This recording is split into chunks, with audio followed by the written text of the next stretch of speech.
তো আজকের ভিডিওতে আমরা দেখব ড্রাগন ভার্সেস মানুষদের লড়াই। আসলে কিছু সোলজার চলে যায় তাদের পুরনো টিমমেটদেরকে উদ্ধার করতে একটি নির্জন দ্বীপে, বাট তারা জানতো না তারা যেই দ্বীপে যাচ্ছে ওই দ্বীপে অনেকগুলো ড্রাগন রয়েছে, আর ওই ড্রাগনগুলো অনেকটাই জম্বি মার্কা ছিল। তারা জম্বির মতো মানুষদেরকে অ্যাটাক করতে থাকে। তারপর ওই লড়াইয়ে ড্রাগন জিতে নাকি মানুষ, এটাই আজকের গল্পে আমরা জানবো। তো চলুন শুরু থেকে শুরু করি।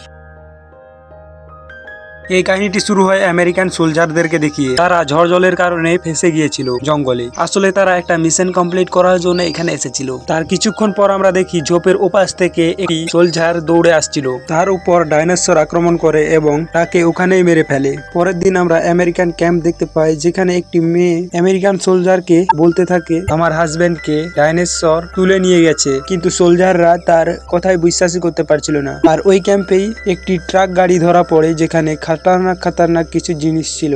তখন একটি সিপাহী এসে তাদের কর্নেলকে কল করে এবং বলে একটি ট্রাক আমরা ধরে ফেলেছি যেখানে খাতারনাক ওয়েপন্স রয়েছে। তার সাথে সে কর্নেলকে এটাও বলে যে কালকে একটা টিম হারিয়ে গিয়েছে মিশন কমপ্লিট করার সময়। তখন কর্নেল বলে আমি এই মিশনের জন্য কিছু রেস্কিউ টিমদেরকে পাঠাচ্ছি। তখন ওই রেস্কিউ টিম দুশ্মনদের আড্ডায় ঢুকে পড়ে এবং তাদের উপরে আক্রমণ করে। তারা একজনকে খতম করে দিচ্ছিল। আর ওই রেস্কিউ টিমদের মধ্যে যে স্নাইপার লিডার ছিল সে টাওয়ার থাকা একটি লোককে শুট করে মেরে ফেলে। এরপর তারা আরো কিছু দূর এগোনোর পর তারা গুলি চালাতে শুরু করে। তাদের কাছে ভয়ানক অস্ত্র ছিল, যেগুলো দিয়ে দুশ্মনদেরকে তারা সেকেন্ডে শেষ করতে থাকে। এরপর খাঁচায় থাকা কয়েদিদেরকে তারা চেক করে দেখে তারা বেঁচে আছে কিনা। তারা দেখে 3 আমেরিকান কয়েদি মারা গিয়েছে আর 2টো লোক বেঁচে আছে। তার কিছুক্ষণ পর ওখানে হেলিকপ্টার আসে তাদেরকে রেস্কিউ করার জন্য। আর এখানে এই সোলজার গুলো এত ভালো ফাইট করেছিল যার কারণে তাদেরকে পরের মিশনে পাঠানো হয়, যে মিশনটা হচ্ছে ড্রাগনদের সাথে তাদেরকে ফাইট করতে হবে। কিছুক্ষণ পর তারা একটি ক্যাম্পে আসে, যেখানে তাদের সাথে দেখা করে কর্নেল সাহেব। সে তাদেরকে বলে একটি টিম মিশন কমপ্লিট করতে গিয়েছিল, তারা হারিয়ে গেছে এবং তাদেরকে খোঁজার জন্যই তোমাদেরকে যেতে হবে, কারণ তাদের বাড়ির লোক অনেক টেনশন করছে এবং আমাদের ডিপার্টমেন্ট তাকে অনেক লুজার ডিপার্টমেন্ট বলে দাবি করছে। আমরা প্রমাণ করতে চাই যে আমরা কতটা স্ট্রং, আর যে টিমগুলো হারিয়ে গেছে তাদেরকে খুঁজে আমরা ওই জায়গাটাকে সার্ভে করব। আর এই সোলজার গুলো যখন আরো ডিটেল চাই ওই জায়গাটার ব্যাপারে, তখন কর্নেল সাহেব তাদেরকে কিচ্ছু বলে না। সে শুধু একটা কথা বলে বিস্তারিত ডিটেল জানতে হলে টিম লিডারের সাথে কথা বলে দেখো। ওই টিম লিডারের আসল নাম হচ্ছে বেকার। তাদের মধ্যে একটি সোলজার তাকে জিজ্ঞাসা করে এবং টিম লিডারও তাকে সবকিছু বলে দেয় এবং সাথে তাকে এও বলে যে নিজের টিমটাকে সামলে রাখতে। সন্ধ্যাবেলা তারা হেলিকপ্টার নিয়ে বেরিয়ে যায় তাদের নেক্সট মিশনটাকে কমপ্লিট করার জন্য।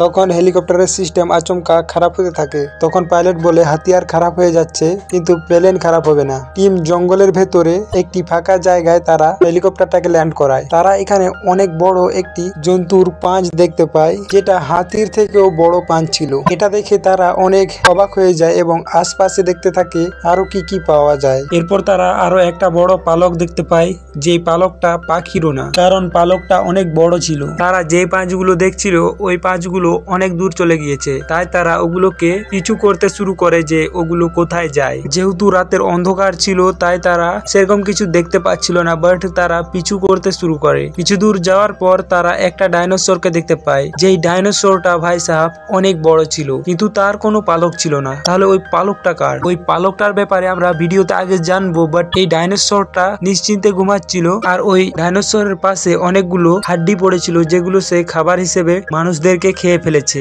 যদিও বা সে নিশ্চিন্তে ঘুমাচ্ছিল আর এই সোলজার দুটো এখানে লুকিয়ে ছিল, কিন্তু ডাইনোসরের বাচ্চাগুলো এসে তার মাকে জাগিয়ে তোলে এবং ওই মা ডাইনোসরটি তাদেরকে তাড়া করে। আর ওই ডাইনোসরটাকে আসতে দেখে বেকার এবং ব্রন তারা ওখান থেকে দৌড়ে পালাতে থাকে। সাথে তারা যথেষ্ট চেষ্টা করে ডাইনোসরটাকে আটকানোর। তারা গুলিও চালায় তার উপর, কিন্তু ডাইনোসরটি কোনো কথাই শুনছিল না তাদের। এরপর তারা দুজন একটি ঝোপে লুকিয়ে পড়ে, কিন্তু তবুও ডাইনোসর তাদেরকে খুঁজে বার করছিল। এদিকে রাত কেটে যায়, তবুও ডাইনোসর তাদেরকে পিছু করছিল।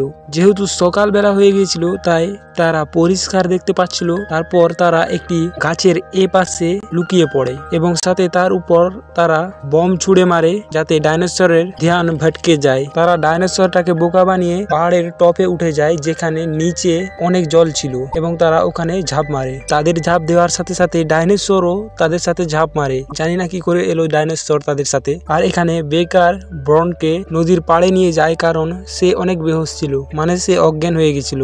আর ওই ডাইনোসরটি তাদেরকে কিচ্ছু করে না, সে সাঁতার কেটে ওখান থেকে চলে যায়। এরপর তাদের সাথে দেখা করে একটি মেয়ে যার নাম হলো সোফিয়া। সে বেকার এবং বর্নকে সাহায্য করার জন্য এখানে এসেছিল। আর এখানে সোফিয়া শুধু ট্যুর করতে এসেছিল, বাট তার বন্ধুরা মারা গিয়েছে, ডাইনোসরে তাদেরকে খেয়ে ফেলেছে। আর সোফিয়া এখানে একাই থাকে। আর এখানে জঙ্গলের ভেতরে দুটো টিম এসেছিল, একটি হলো রাশিয়ান টিম আর একটি হলো বেকারের টিম। আর এই দুই টিমই হলো অনেক খতরনাক একটি টিম। এখানে রাশিয়ান গ্রুপের লোকগুলো অনেকটাই খতরনাক ছিল। তারা বড় বড় ডাইনোসর দেখেও ভয় পেত না এবং তাদেরকে দেখে দেখেই রাস্তা পার করত, এবং ওই বড় বড় ড্রাগন গুলো তাদেরকে কিচ্ছু করে না। মনে হয় তারা তাদের সাথে বন্ধুত্ব করে ফেলেছে। এরপর রাশিয়ার সোলজার টিম তারা চলে যায় একটি হাউসে, যেটা অনেকটা পুরনো হাউস ছিল। তারা সবাই রুমের ভেতরে যায় আর সোফিয়া দরজাটা বন্ধ করে ফেলে। এরপর সোফিয়া তাদেরকে বলে এই বাড়িটা স্টিল ম্যাটেরিয়াল দিয়ে তৈরি হয়েছে, যার কারণে এখানে ড্রাগনরা হামলা করতে পারবে না। আর এই বাড়িটা সব থেকে সেফ বাড়ি ড্রাগনদের থেকে বাঁচার জন্য। এরপর সোফিয়া নিজের জন্য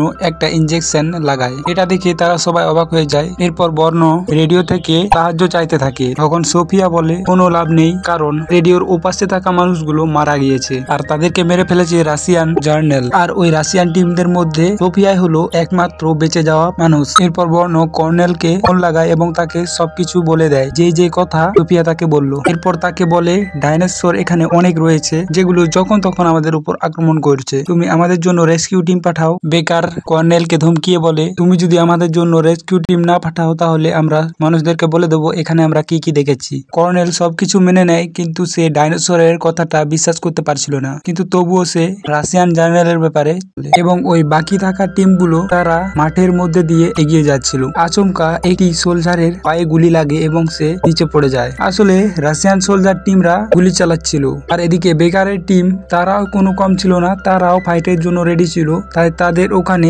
দুর্দান্ত ফাইট আমরা দেখতে পাই। তারা মেশিন গানের মতো বড় বড় অস্ত্র নিয়ে এসেছিল। তারপর কাহিনীতে আসে টুইস্ট। এখানে আমরা দেখতে পাই উড়ন্ত ড্রাগন, যে ড্রাগন গুলো অনেক বড় বড় ছিল। আসলে তাদেরই পালক। মুভির শুরুতে আমরা দেখলাম যে পালকটা অনেক বড় ছিল, আর ওই পালকটা এই ড্রাগনেরই। তাদের মধ্যে একটি ড্রাগন নিচে নামে এবং তার ঠোঁট দেখে আমিও অবাক হয়ে যাই, এবং ওই ঠোঁট দিয়ে সে একটি মানুষকে মেরে ফেলে। যখন সে ওই মানুষটাকে মেরে ফেলে তখন আরো কিছু ড্রাগন পাখি নিচে নেমে তাকে খেতে শুরু করে। আর এখানেই তারা ওই মানুষটিকে খেয়েও ফেলে।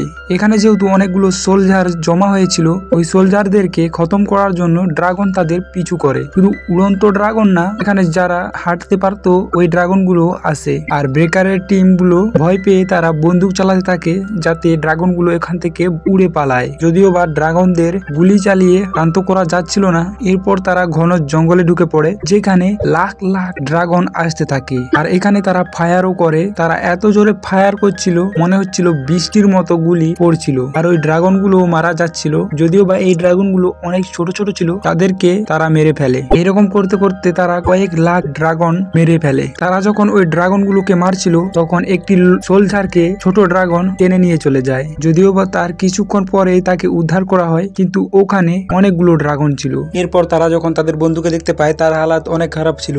সোফিয়া বলে আমরা একে এখানেই ছেড়ে দিই, আর আমরা পালিয়ে যাই। রাতের বেলা বেকার সোফিয়ার রুমে চলে যায় এবং বেকারের বন্ধুকে তারা একটি টেবিলে শুইয়ে দেয় এবং তার ইলাজ করতে থাকে। এবং তার অনেক ব্যথা হচ্ছিল, কারণ ডাইনোসর তাকে অনেক খারাপ ভাবে আঘাত করেছিল। তাকে প্রায় 3-4টা ইঞ্জেকশন দেওয়া হয়। তখন বেকার আশেপাশে দেখতে পায় সোফিয়া নেই। সে যখন বাইরে আসে দেখে সোফিয়া এখানে ইঞ্জেকশন দিয়ে নেশা করছিল। সে এখানে থাকতে থাকতে ড্রাগসের থেকেও অনেক ভয়ানক একটি নেশা ইঞ্জেকশন দিয়ে নিচ্ছিল। তারপর তারা ওখান থেকে রুমে চলে আসে এবং রাতের বেলা তারা দেখতে পায় তাদের বিল্ডিং এ একটি ড্রাগন এসেছে। তারা বেকারকে শুট করতে মানা করে, কারণ তাকে শুট করলে অনেকগুলো ড্রাগন এদিকে অ্যাটাক হবে। কিন্তু ড্রাগনটি তাদের দিকে আসছিল, তাই তারা তার মাথায় গুলি মারে আর ড্রাগনটি ওখান থেকে চলে যায়। তারপরে যেটা হয় বস, এখানে অনেকগুলো ড্রাগন আসে। তারা ছাদ দিয়ে আক্রমণ করে, চারিপাশ দিয়ে আক্রমণ করে, কিন্তু শেষ পর্যন্ত তারা ওই বাড়িতে ঢুকতে পারছিল না। তারা একটি নল দিয়ে চেষ্টা করে বেসমেন্টে তো ঢুকে যায়, কিন্তু ওই নল দিয়েই আরেকটি নল দিয়ে হ্যাকারের টিম বেরিয়ে আসে। তারা সোজা একটি নৌকা ধরে এবং ওখান থেকে চলে আসতে থাকে। আর ওই বিল্ডিং এর ভেতর তারা তাদের বন্ধুকে রেখে যায় এবং সে বম দিয়ে ড্রাগনদেরকে উড়িয়ে ফেলে। যদিও বা আরো ড্রাগন ছিল এই দ্বীপে, তারা ওই দ্বীপ থেকে চলে আসে নিজেদের বাড়ি। আর এই ভয়ানক ড্রাগনের কোয়েশ্চেন রেখে আরো দ্বিতীয় পার্ট আসতে চলেছে, তাই সাবস্ক্রাইব করে রাখুন। আমি আরো ড্রাগন ভার্সেস মানুষের দ্বিতীয় পার্ট আনতে চলেছি।